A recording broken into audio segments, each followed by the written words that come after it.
भारत ने सफलतापूर्वक अपने चंद्रयान-3 को चंद्रमा के दक्षिणी ध्रुव में उतार दिया है।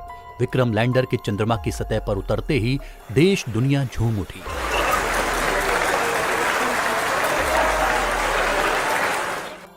विक्रम लैंडर के चांद की सतह पर उतरने के बाद लोगों में उत्सुकता थी कि अब क्या होगा, यानी उसके अंदर मौजूद प्रज्ञान रोवर कितनी देर बाद बाहर निकलेगा। दरअसल करीब 2.5 घंटे बाद प्रज्ञान विक्रम लैंडर से बाहर निकला, लेकिन प्रज्ञान को बाहर निकलने में इतनी देर कैसे लग गई, चलिए आपको बताते हैं। दरअसल चंद्रयान-3 के लैंडर विक्रम की चांद पर सॉफ्ट लैंडिंग के दौरान काफी धूल उड़ने लगी थी। चूंकि चांद पर गुरुत्वाकर्षण पृथ्वी की तुलना में काफी कम है, जिसकी वजह से पृथ्वी की तरह वहां जल्दी धूल नीचे बैठती नहीं है। इसरो के वैज्ञानिकों ने पहले वहां उड़ रही धूल के बैठने का इंतजार किया। जब धूल के गुबार खत्म हो गए, फिर रोवर को नीचे उतारा गया। अगर उसको लैंडिंग के तुरंत बाद ही उतार दिया जाता तो उसके कैमरों पर धूल जम जाती और रोवर में लगे उपकरणों को भी नुकसान हो सकता था। रोवर को मिशन पूरा करने में समस्या हो सकती थी। इसरो ने प्रज्ञान के विक्रम से बाहर निकलते हुए फोटो भी शेयर की हैं। आपको बता दें कि प्रज्ञान रोवर कम्युनिकेटर इन चीफ के रूप में काम करेगा। प्रज्ञान अपने नेविगेशन कैमरे से तस्वीरें लेगा।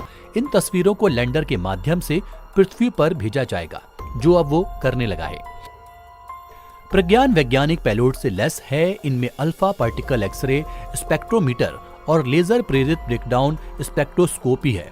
LIBC को चंद्रमा की सतह पर मैग्नीशियम और एल्युमिनियम आदि की रासायनिक मौलिक संरचना का पता लगाने के लिए डिजाइन किया गया है।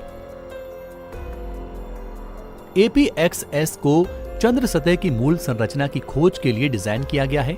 अल्फा पार्टिकल एक्सरे स्पेक्ट्रोमीटर यानी कि APXS चंद्र लैंडिंग स्थल के आसपास चंद्र मिट्टी और चट्टानों की magnesium, aluminium, silicon, potassium, calcium, titanium और आयरन जैसी मौलिक संरचना निर्धारित करेगा। 26 किलोग्राम वजनी इस प्रज्ञान का मिशन जीवन एक चंद्र दिवस है। चंद्रमा का एक दिन धरती के लगभग 14 दिनों के बराबर है।